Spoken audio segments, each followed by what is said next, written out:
Charissa, and this is talking about the Soil Health Project in the wet tropics. With me today I have Adrian Darveniza, who's one of the participants, and he has one of the new improved farming systems with the wider row spacings. Adrian, you want to talk to us about why you become part of the project? Yeah, I became interested in the project because you hear about improved farming systems, improves your soil, but I've never actually seen any data on my own property, so this was an easy way to get that data and see if what I'm doing is actually making a difference. So we've just been through your data today, having a look at it. What do you think of the results that we got out of it so far? Yeah, no, actually, well, I was a bit worried it might show, that it hasn't changed at all. But with the data, seeing the compaction, the bulk density was actually reduced. The effective rooting depth was a little bit deeper, and the water infiltration, which is in the wet tropics, is surprisingly a big thing for water runoff and water quality going out to the reef.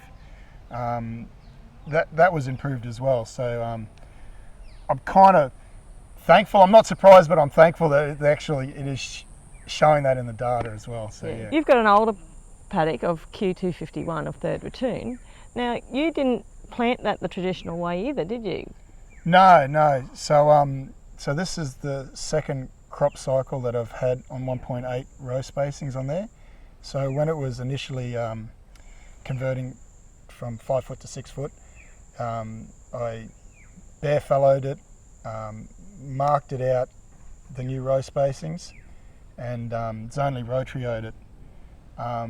And then when I came back to plant it the second crop cycle, the one that's in there now, the 251, we actually zonally zero-till planted it with an old stick planter and just put a little shoe on the front of it, and it just opened it up enough to put the cane in and drag the dirt back in behind it. So there was no cultivation done at all prior to the planting of the cane. So it was just from cane, fallow, cane. No working. No working. Yeah. So what's that mean for you cost-wise with production and going forward? It's huge. I have modified it since then. I have been using a wavy disc to just to pass with a wavy disc.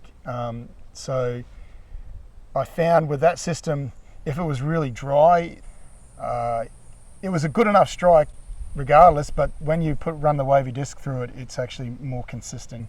But of course, the savings with fuel, and here in the wet tropics, we get these small windows when we got to get our work done. And what I'm hoping that this system will allow me to do is plant earlier in May, so then I don't have to work the ground up to the same extent as what I do with the old system, where I had to work it all up before I plant it. So if you have 2 weeks in May to plant, you'd spend 2 weeks or 1.5 weeks working your ground up, and you'd be left with 4 days to plant. Whereas this, I can plant for 2 weeks. Thanks, Adrian, for that. Now, we've got some more work to do. We're still waiting for the biological results, and in the next few months we'll start doing all the root work to see what the root structure is underneath those versus the conventional site. Yep. And we'll also do some biomasses just to see if that translates to yield in the crop. So thank you very much for your time, and we'll be keen to update you as we go. Thanks, Charissa. Thanks.